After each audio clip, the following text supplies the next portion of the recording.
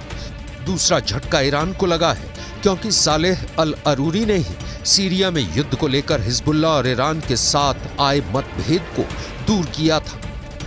तीसरा बहुत बड़ा झटका हिजबुल्लाह को लगा है, क्योंकि इजराइल ने बता दिया है कि अब वो लेबनान की राजधानी बेरूत और हसन नसरल्लाह के गढ़ को टारगेट करने से पीछे नहीं हटेगा।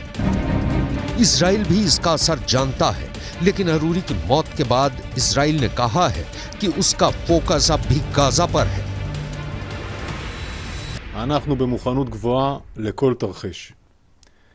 הדבר החשוב ביותר לומר הערב זה שאנחנו ממוקדים ונשארנו ממוקדים בלחימה בחמאס.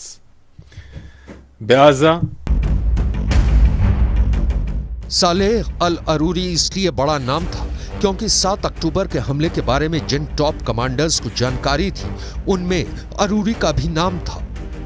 सालेह अल अरूरी की मौत इसलिए भी हमास को परेशान कर रही है, क्योंकि अरूरी ने ही हमास के मिलिट्री विंग को तैयार किया था। अब अरूरी की मौत के बाद हमास क्या करेगा, क्योंकि वो तो पहले ही गाजा में घिरा हुआ है। गाजा में 22,000 से ज्यादा लोगों की मौत हो चुकी है। रोज सैकड़ों लोग इजराइल की बमबारी में मारे जा रहे हैं। लेकिन इन सब के बीच जब हानिया की बयानबाजी कतर से जारी है, तब सालेह अल अरूरी ने लेबनान में रहकर मोर्चा संभाला हुआ था। 7 अक्टूबर को इजराइल पर हमास के हमले के बाद जब इजराइल ने गाजा में ग्राउंड ऑपरेशन चलाने की तैयारी की थी, तब 25 अक्टूबर को हिजबुल्लाह चीफ हसन नसरल्लाह के साथ अरूरी की एक मीटिंग की तस्वीर बहुत वायरल हुई थी। तब लग रहा था कि अरूरी ने हिजबुल्लाह को इजराइल के खिलाफ युद्ध छेड़ने के लिए राजी कर लिया है। सालेह अल अरूरी को लेकर नेतन्याहू हमेशा डरे हुए रहे हैं, क्योंकि वो जानते हैं कि हमास और हिजबुल्लाह का गठबंधन कितना बड़ा खतरा है। इस मीटिंग में 3 लोग थे, हमास के पॉलिटिकल ब्यूरो के उप प्रमुख सालेह अल अरूरी और साथ में फिलिस्तीनी इस्लामिक जिहाद के महासचिव जियाद नखालेह। इन दोनों ने लेबनान की राजधानी बेरूत में हिजबुल्लाह के चीफ हसन नसरल्लाह से मुलाकात की थी।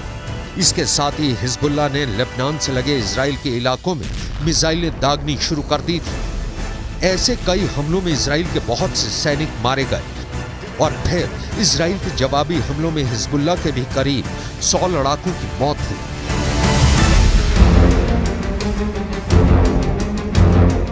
लिहाजा इजराइल का उत्तरी बॉर्डर लगातार उबल रहा था और इसकी वजह साफ तौर पर सालेह अल अरूरी और नसरल्लाह की मीटिंग थी। यही वजह है कि अमेरिका ने अरूरी की जानकारी देने के लिए 40 करोड़ रुपए का इनाम रखा था। लेकिन अब अरूरी के मारे जाने के बाद इजराइल तो बहुत खुश है, लेकिन अमेरिका की टेंशन बढ़ गई है। दरअसल जब अरूरी पर हमला हुआ तब अमेरिका अपने एयरक्राफ्ट कैरियर जेराल्ड फोर्ड को लाल सागर से हटाने का फैसला कर चुका था। इसका मतलब है कि अमेरिका अब इस वॉर जोन से हटना चाहता है या इसमें और ज्यादा नहीं उलझना चाहता। लेकिन हिजबुल्लाह और इजराइल के बीच युद्ध शुरू हुआ तो अमेरिका को इलाके में रुकना होगा और इजराइल का साथ देना पड़ेगा। अगर युद्ध बढ़ा तो समझ लीजिए कि पूरा पश्चिम एशिया या कहें अरब वर्ल्ड जंग के अंगारों में खौलने लगेगा। हजारों लाखों मौत होने का खतरा है, क्योंकि अब इजराइल ने मधुमक्खी का वो छत्ता हिला दिया है जो गाजा में हजारों लोगों और बच्चों की मौत के बावजूद शांत था। इसकी बहुत बड़ी वार्निंग अब संयुक्त राष्ट्र से भी आ गई है। संयुक्त राष्ट्र महासचिव के प्रवक्ता फ्लोरेंसिया नीनो ने जो कहा है उसे बहुत गौर से समझिएगा। Because of the escalating tensions and the fragility of the situation in the region, we are calling for maximum restraint from all parties. We don't want any rash actions that could trigger further violence. अगर Hezbollah ने Lebanon Israel border पर हमले तेज किए और खुल्लम खुल्ला युद्ध का ऐलान कर दिया तो इजराइल पर दबाव पड़ेगा। इस बात से इजराइल भी वाकिफ है। गाजा में ग्राउंड ऑपरेशन जारी रहने के दौरान एक और फ्रंट आग उगलने लगेगा और फिर बिना अमेरिका के मदद के ऐसे चैलेंज को एक साथ रोकना इजराइल के लिए बहुत बड़ी चुनौती बन जाएगा। गाजा में हमास के लड़ाकों की तादाद 40 से 50 हजार के करीब है, जिसमें से बहुत से मारे भी जा चुके हैं। उत्तर की तरफ लेबनान में मिलिशिया हिजबुल्लाह की तादाद 1 लाख से ज्यादा है और ये सुपर एक्टिव है। इनके सामने इजराइल में एक्टिव और रिजर्व फोर्स मिलाकर 6 लाख से ज्यादा सैनिक हैं। ये आंकड़े बताते हैं कि इजराइल के पास 4 गुना ताकत है। लेकिन गाजा में ही इजराइल पर हमले बढ़ने लगे हैं। इजराइल के टैंक लगातार जल रहे हैं। हमास ने वीडियो जारी करके बताया है कि कैसे वो छुप छुप कर इजराइल के टैंक को उड़ा रहा है। यहाँ एक सुरंग से निकलकर हमास का एंटी टैंक दस्ता इजराइल के मरकावा टैंक पर बम फिट कर देता है और फिर वापस सुरंग में जाकर छिप जाता है। इस वीडियो में देखिए कैसे एक खिड़की के रास्ते हमास का एंटी टैंक दस्ता मरकावा टैंक पर यासीन रॉकेट से हमला करता है। गाजा हो, हमास हो, लेबनान हो, हिजबुल्लाह हो, ईरान हो या फिर इजराइल, और साथ में उसके लिए मारने और मिटने को तैयार अमेरिका, ये बड़े युद्ध के वो मसाले हैं जो यूक्रेन से भी खतरनाक या कहा जा सकता है कि विश्व युद्ध की पक्की गारंटी दे रहे हैं। The General urges all parties to exercise maximum restraint and take urgent steps to de-escalate tensions in the region. I mean, he was very clear in that he's mentioned it that this continued fighting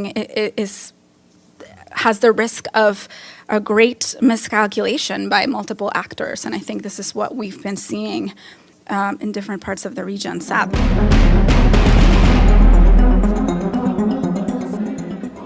इस वक्त Gaza के बाद West Bank में भी युद्ध के हालात बनते हुए नजर आ रहे हैं। सालेह अल अरूरी की मौत के बाद वेस्ट बैंक में प्रदर्शन शुरू हो गए हैं। सड़कों पर हजारों लोग इजराइल के खिलाफ उतर आए हैं। जाहिर है कि गाजा के बाद अब अरूरी की मौत का गुस्सा वेस्ट बैंक में किसी भी वक्त फूट सकता है।